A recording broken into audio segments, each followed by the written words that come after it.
My dad's name lit up my phone for the fifth time that day, buzzing against the glass desk I bought the week after landing my first six-figure job. I didn't answer. I hadn't picked up the other 4 calls either. The skyline outside my apartment window sparkled under the Chicago sun, all steel and ambition. Nothing like the red dirt and silence I grew up with in Oklahoma. I let it go to voicemail again and slid the phone across the desk.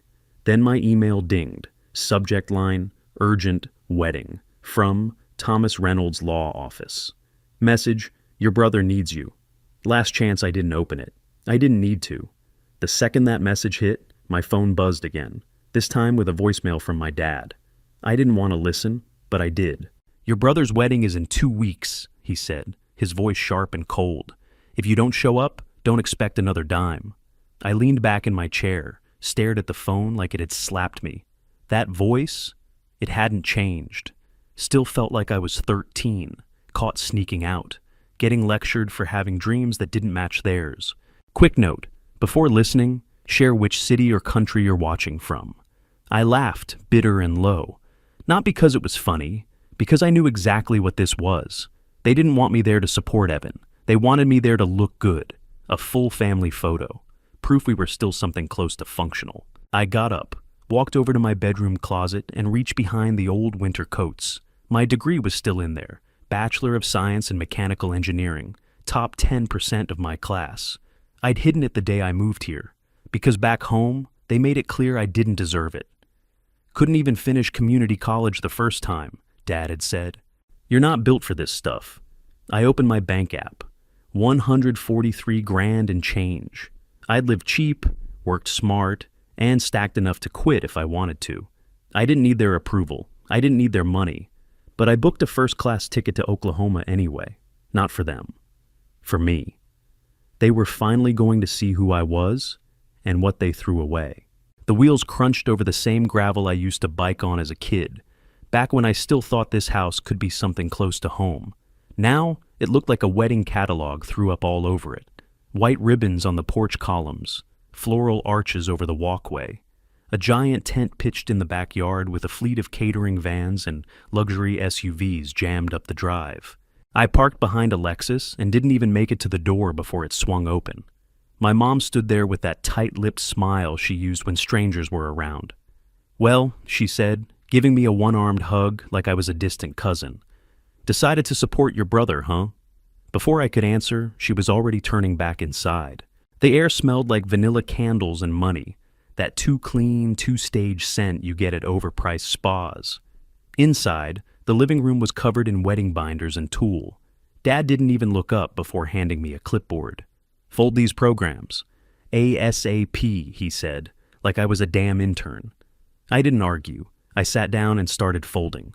Evan showed up a minute later, pacing in his tux pants and a white tee, phone to his ear, rattling off some nonsense about lighting angles and boutonniere placement.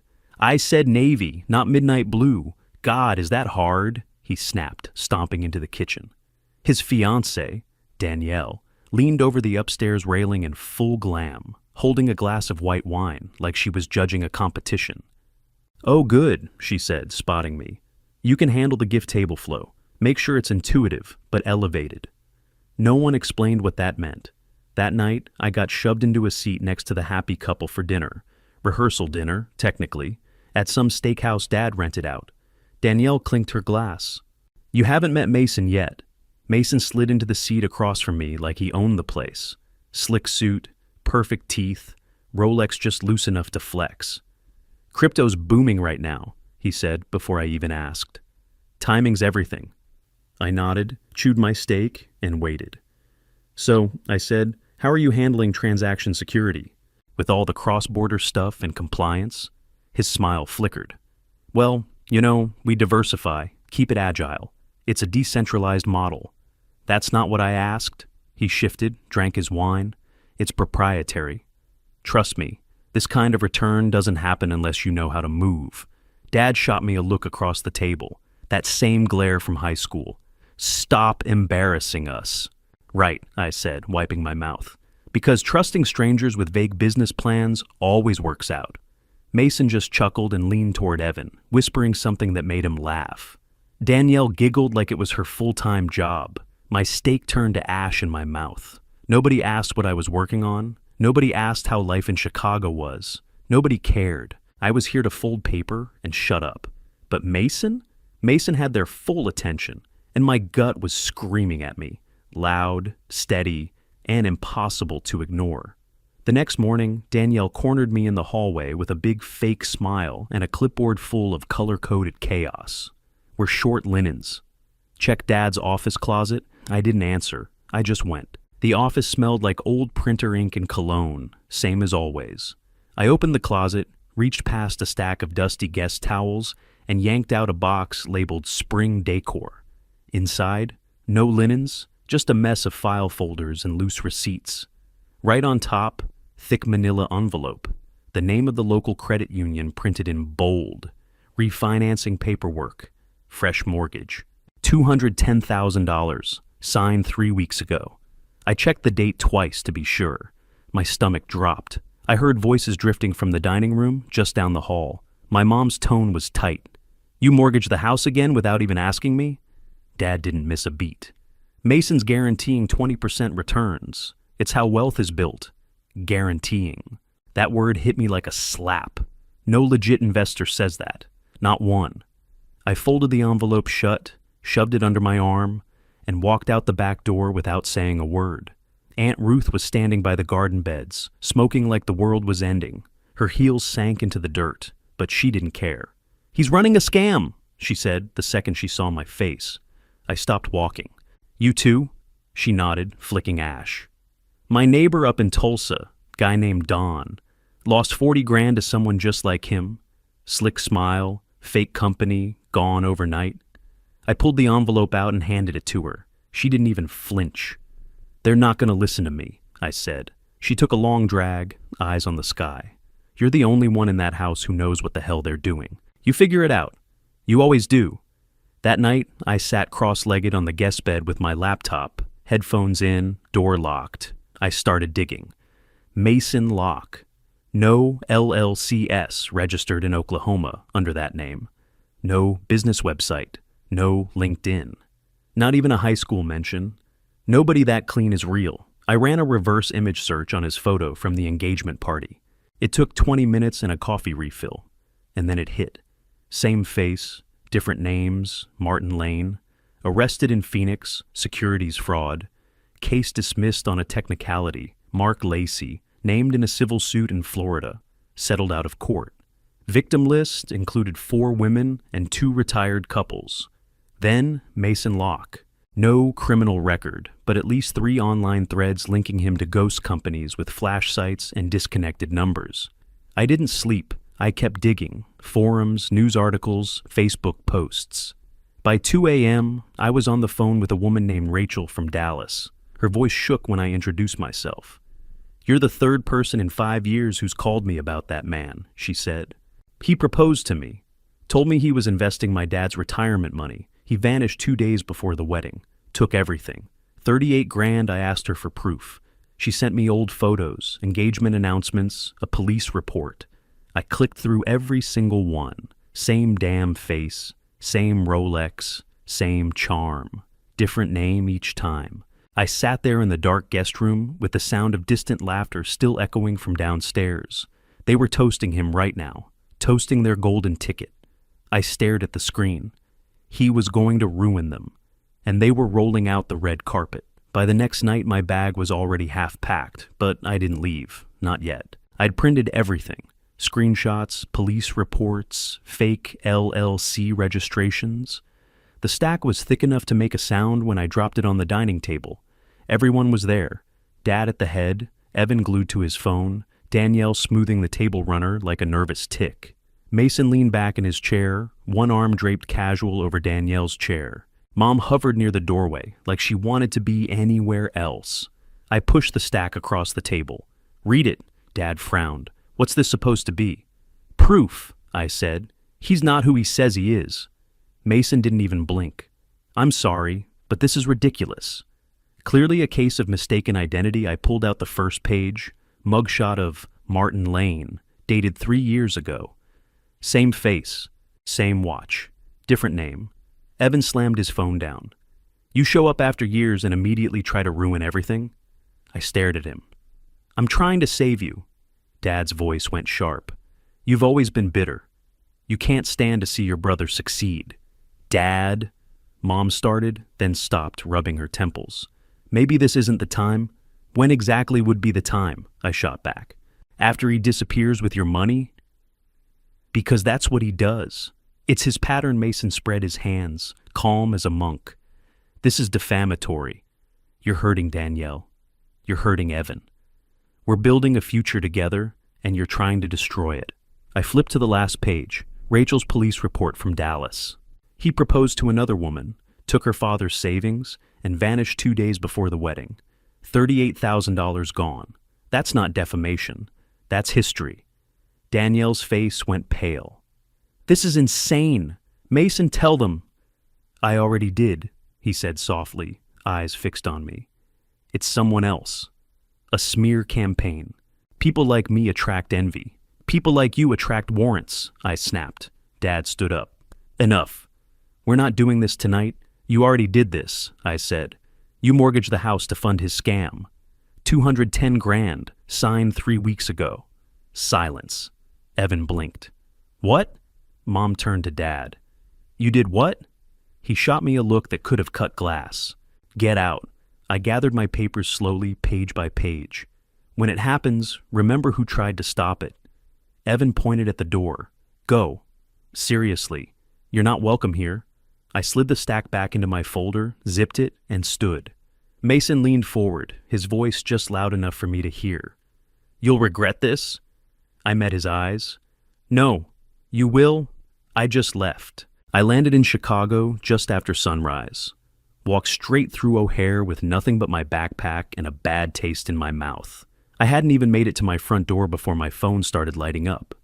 Missed calls, 6 from Dad, 4 from Mom, 2 from Evan, voicemails, texts, subject lines stacked one after another. Mason's gone. Please call us. We don't know where he is. Can you help? You were right. I let it ring. I didn't want to hear them panic. I already knew how this ended. I tossed my bag on the couch, sat down, and finally listened to the messages. Dad's voice cracked halfway through the first one. We need you to call us back. Please. Mom's voice was worse. I didn't know. I should have listened. Just, please call me. Evan's text was short. You were right. Please help us. I'm sorry. I stared at it. Let it sit there while I poured coffee and opened the curtains. Then I called Rick. Rick was the one who gave me my first shot after I dropped out. Taught me how to rebuild transmissions and confidence at the same time. Retired now, but still sharper than anyone I knew. He picked up on the second ring. Told you that Mason kid was a fake. What's the damage? Couple $100,000, house is tied up. I think they're about to lose everything. He let out a long sigh. And now they come crawling. What are you thinking? I didn't answer. He said, set the terms. You don't owe them everything just because they're family. That stuck. I spent the next 3 hours making calls. Fraud attorney, forensic accountant, a legal aid nonprofit that specialized in investment scams. I sent emails, scheduled consults, wrote out a list. I wasn't coming back empty-handed. I booked a flight. This time, no first class, just a quiet seat by the window. No part of me needed to feel superior anymore. I wasn't coming back as the dropout with something to prove. I was coming back as the one who could fix what they broke, if I chose to. When I stepped into the living room again, nobody said a word. No hugs, no welcome home, just tension. Dad looked older. His hands were shaking. Mom had been crying. Evan wouldn't even look me in the eye. Good. I set my folder down on the coffee table and sat like I owned the place. You asked for help, I said. So here's what it's gonna look like. The couch felt smaller. The whole damn room did.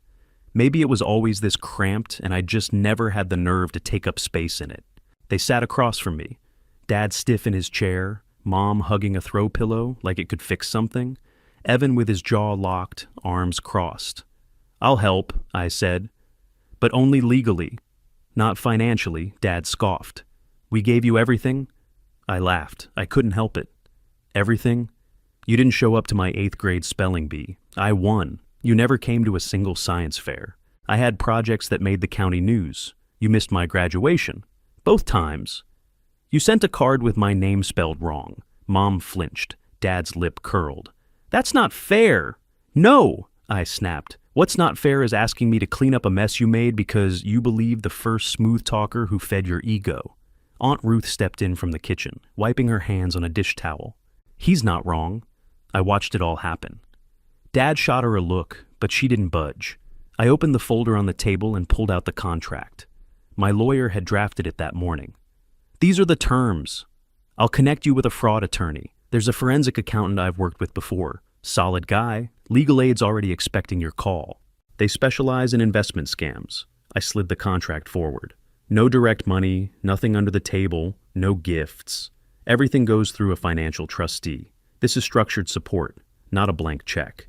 And no more lying. No pretending we're one big happy family when it benefits you. Evan's foot bounced under the table. You really think this is the time to hold a grudge? This isn't a grudge, I said. It's a boundary. Mom finally spoke. We're your parents. And I'm your son, I said. One you ignored until you needed something. Dad didn't look at the contract. He stared at me like he couldn't believe I was sitting in front of him. You think this makes you better than us? No, I said. It makes me smarter than you were when you handed a con man $200,000 and the keys to your house. Silence. Ruth walked over, pulled a pen from her purse, and set it on the table. I'd sign it. No one moved. I stood. You don't have to agree. But I'm not doing this your way. I let the folder sit there like a challenge, and this time, I didn't flinch. Dad stared at the contract like it might bite him. The pen sat untouched between us. I'm not signing this, he said. You're treating your own family like criminals. I didn't blink. It's either this or nothing. He opened his mouth again, but I cut him off. Page 4, bottom right. That's your next mortgage payment, due in 20 days, $12,000. You have 3 in your account. His jaw clenched. I checked what the bank gave me. You signed it over to Mason. The room went dead quiet. He looked at Mom, who wouldn't meet his eyes, looked at Evan, who was still hunched in the corner like he could disappear into the walls. Then he signed. Sloppy, quick, angry strokes. Mom took the pen next, fingers shaking. Her signature was neater, slower, sadder. Evan hesitated. I said nothing, just waited.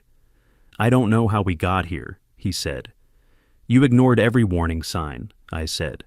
That's how. He looked at Danielle. She stood by the stairs with her makeup smudged and her arms wrapped around herself. Finally, Evan signed. I opened my laptop, logged into the trustee's portal, and initiated the transfer. It took 10 seconds to confirm. Funds are going to the bank directly, I said. You won't touch a dime. If you need anything else, go through the trustee. You'll get an answer in writing. Dad rubbed his face like he was waking up from a long nap he didn't ask for. Mom just whispered, "Okay." Danielle sniffled once. I didn't see it. I looked at her. You didn't want to. She flinched, but I didn't say it to hurt her, just to be clear. I closed my laptop and slid it into my backpack. No one moved. No one said thank you. No one stood up. That was fine. I opened the front door myself, sunlight hitting me like a slap. It felt good. Behind me, the house was dead quiet. No hugs, no apologies, no last-minute reach for connection. But not a single one of them could pretend I didn't matter anymore. And that was enough. 1 year later, I lived in Denver. Not a high-rise, not a loft. Just a modest craftsman on a quiet street with a wide porch and a door that closed without sticking. Far from Oklahoma, far from being overlooked. My degree finally hung where it belonged, framed center wall in my home office. I walked past it every morning like a middle finger and a reminder. No more hiding, no more proving. I spent my days running a mentorship program for underprivileged boys who wanted to break into STEM, but had no clue where to start. One of them, Trey, 16, sharp as hell, landed a full ride last month. You helped me believe I could, he told me, the day his acceptance letter came in. That hit different, not like praise, like purpose. Out back, my garden was alive. Tomatoes, jalapenos, green beans, all thriving in their little rows. I kept it simple, but intentional. No overwatering, no neglect. I checked the soil every morning, like I checked myself. One text buzzed through as I rinsed my coffee mug. Evan, thanks again. Starting therapy. Hope you're doing well. I stared at it for a second, let it sit. I didn't reply, but I smiled. I poured my coffee, carried it to the desk, and sat down to finish setting up the Reynolds grant. $5,000 a year, renewable. Not for grades, for grit. For kids who got ignored at home but kept building anyway. Sons like me. I set the final terms, attached the trustee info, and clicked submit. Clean, done, no strings. I got up, watered the tomatoes, adjusted the trellis, checked the peppers for bugs. I didn't think about Oklahoma. I didn't think about my father's voice, or the kitchen that smelled like vanilla lies, or the degree I once buried behind coats. I didn't need to.